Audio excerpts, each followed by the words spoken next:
All right, so welcome to this deep dive that we've curated just for you. And today we're going to be looking into the very puzzling case of Harvey John Collins, a decorated World War II veteran, but who would later become a serial killer. And we've got a lot of sources to kind of go through for this. We've got military records, psychological evaluations, and even some firsthand accounts from people who knew him to try to really piece together his life. Yeah, it's really that that stark contrast that makes this case so interesting. I mean, you think about war heroes and you think about criminals, and those seem like Mhm. completely separate worlds. But then you have Collins' story that really kind of blurs those lines in a way that's really unsettling. For sure. I mean, this is a guy who was a captain in the Marines, saw action at Iwo Jima, and Exactly. even took a katana as a trophy. So, Sure. and then just a few years later, he's committing these brutal murders. So it really makes you wonder what could cause that kind of a drastic change. Is someone? Well, I think to really talk to understand that, we need to start at the beginning Yeah. with his early life. So Collins was born in Portland, Oregon, Mm. and he was raised in Spokane, Washington. And from what we could tell, his childhood was pretty normal, loving family. There was nothing to really suggest that there was this darkness that was kind of looking beneath the surface. So no real red flags during his childhood. Not that we can see from the records. No, he he ended up enlisting in the Marines, Right. served with distinction in the Pacific. We even have accounts of his bravery at Iwo Jima. That's actually where he acquired the katana Right. from a Japanese soldier that he killed in battle. Yeah, and that katana actually becomes pretty important later in the story, almost like a symbol of his transformation. Exactly. It's this really powerful image, this weapon that was once a symbol of his wartime heroism, becomes this tool of really brutal violence. It really kind of suggests that, that blurring of the lines between those two worlds, the past trauma and the present actions. And it really makes you think about the psychological impacts of his wartime experiences. You mentioned trauma there. Can you maybe explain a little bit more about that, specifically PTSD and how that might relate to this case? Sure. So, post-traumatic stress disorder, or PTSD, is a mental health condition Hmm. that can develop after someone experiences a traumatic event, and the symptoms can vary. But they can include things like flashbacks, Mm-hmm. nightmares, anxiety, Mm-hmm. difficulty controlling emotions, and in some cases, individuals with PTSD might struggle with things like anger, aggression, and even violence. So is it possible then that Collins's wartime experiences, and specifically the things that he saw at Iwo Jima, could contribute to his crimes later on? It's definitely a possibility that we need to consider.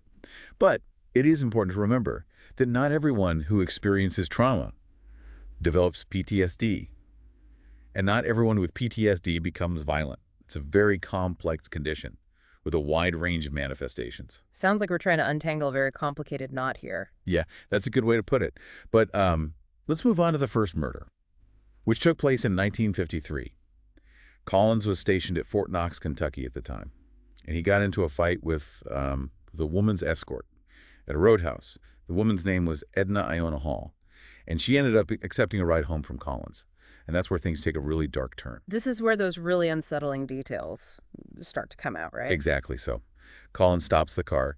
He beats Edna Hall, stabs her with a screwdriver, and then buries her alive in a foxhole. He even burns his clothes afterwards, clearly trying to cover his tracks. It's a very chilling level of premeditation and brutality. Yeah, his actions seem so calculated, especially for someone who was considered a war hero just a few years earlier. It's almost like something in him just snapped. Yeah, that's one possible interpretation. Yeah. Another is that maybe this darkness was always there, lurking beneath the surface. And maybe the trauma of the war just acted as a catalyst, kind of pushed him over the edge. Yeah, it's a lot to take in. Before we move on to the next chapter in his story, I think it's important to just pause for a second and consider what these first acts of violence tell us about Collins's state of mind at this point. What are your thoughts on that? Yeah, it's tough to say for sure, but the level of brutality, the premeditation, in Edna Hall's murder, it definitely suggests a pretty big change from the man he was known to be. Before the war, And it doesn't stop there, right? In 1954, just a year later, Collins actually leaves a suicide note and steals a plane from Fort Sill, Oklahoma. that's right, yeah, he flies erratically and ends up crashing near Temple, Texas, then disappears for 2 days before finally surrendering in Dallas. Yeah. And here's the interesting part. He claims amnesia about the whole thing.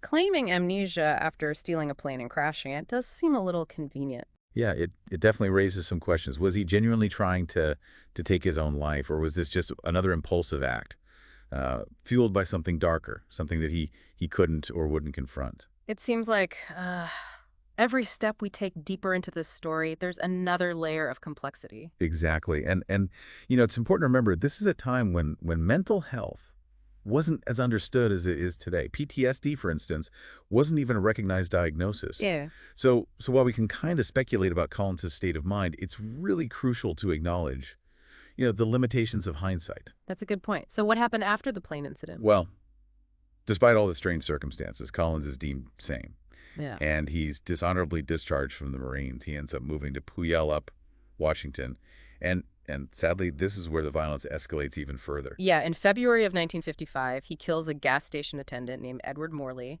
during a robbery. And then just a month later, he attacks a motel owner named Anna Stolen and kills her husband, Andrew. And this is where he uses that katana. Right, and that detail is especially significant. This katana, once a symbol of his wartime victories, is now the instrument of a senseless and brutal murder. It really underscores that blurring of lines, that merging of hero and killer that we talked about earlier. It's a chilling thought. So is this where he finally gets caught? It is, yeah. After the Stolen murder, the authorities quickly apprehend Collins, and while he confesses to the Stolen murder, he initially denies any involvement in Edna Hall's death back in Kentucky. So almost like he's compartmentalizing his crimes, acknowledging some, but desperately trying to bury others. Yeah, it's possible he was trying to cling to some fragments of his former self, the war hero, the decorated Marine.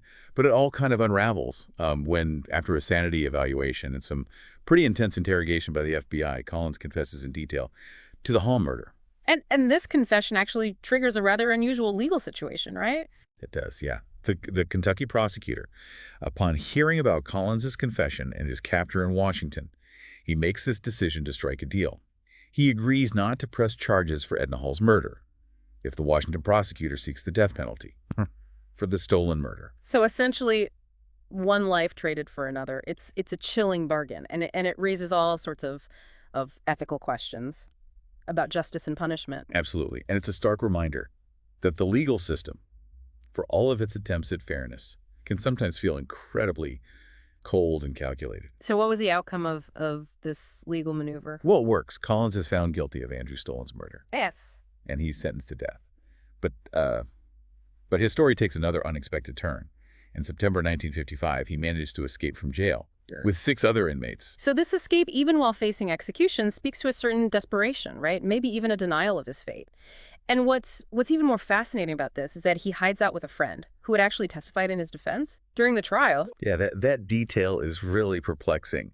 Did this friend truly believe in Collins's innocence, or was there this deeper sense of loyalty, maybe a misguided belief that the war hero was still somewhere inside the condemned man? It really adds another layer to this psychological puzzle of a case. Yeah, it really highlights, the complexities of human relationships, how loyalty and belief can sometimes defy logic and even morality. But this escape, while daring, it doesn't last long, does it? No, just 2 days later, Collins surrenders himself to the authorities. Why do you think he surrendered so quickly? What could have been going through his mind at that point?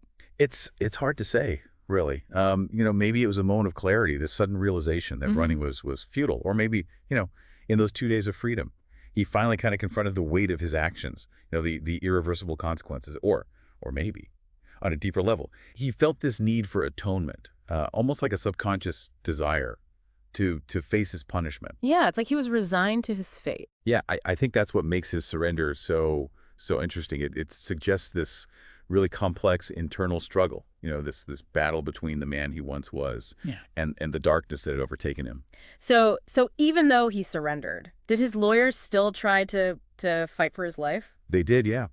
His attorneys filed numerous appeals, arguing for clemency. They cited his exemplary war service, the possibility of undiagnosed PTSD, even temporary insanity, but ultimately, those appeals fell on deaf ears. That must have been just a crushing blow for Collins and for those who still believed in him, who thought that there was still some good in him. I think so, yeah. Yeah.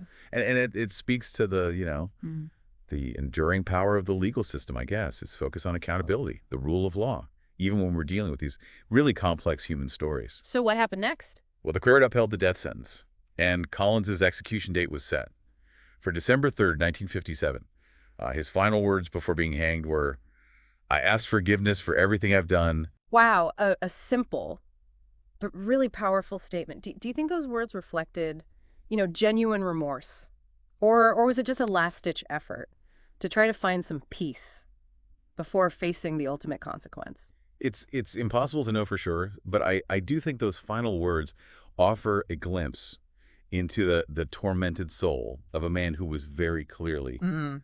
wrestling with the gravity of his actions. Yeah, it's a haunting reminder that even in the darkest of hearts, there can still be a Have you- flicker of humanity. Absolutely. And it underscores the importance of, of seeking understanding, even in the face of the unthinkable. This deep dive into Harvey John Collins' life has really been a journey through a labyrinth of contradictions. We've seen glimpses of the hero he once was, juxtaposed against the brutal reality of his crimes. Yeah, his story has really challenged our assumptions Yeah. about good and evil, heroism and violence, and it's reminded us that the human psyche is a vast and often uncharted territory.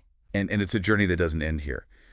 Collins' case raises these really important questions about the lasting impact of war on the human mind, the complexities of mental health, Yeah. and the very nature of forgiveness and redemption. So much to think about. As we conclude this deep dive, what would you say is the most important takeaway for our listeners? I think the most important takeaway here, Yeah. that there are no easy answers, no simple explanations. When it comes to the human experience, Collins' story is this stark reminder that even those who achieve great things are capable of terrible acts. And it's a call for empathy, I think, for understanding, and a recognition that the line between light and darkness is often much more blurred than we'd like to believe. Yeah, that's a powerful message, and one that I hope our listeners will take with them as they continue to explore the complexities of our world. So what other questions does this case raise for you? What other deep dives would you like to embark on? We're here to guide you, to provide the knowledge and the insights that'll help you navigate this intricate tapestry of the human experience. Until next time, keep exploring, keep questioning, and keep seeking understanding.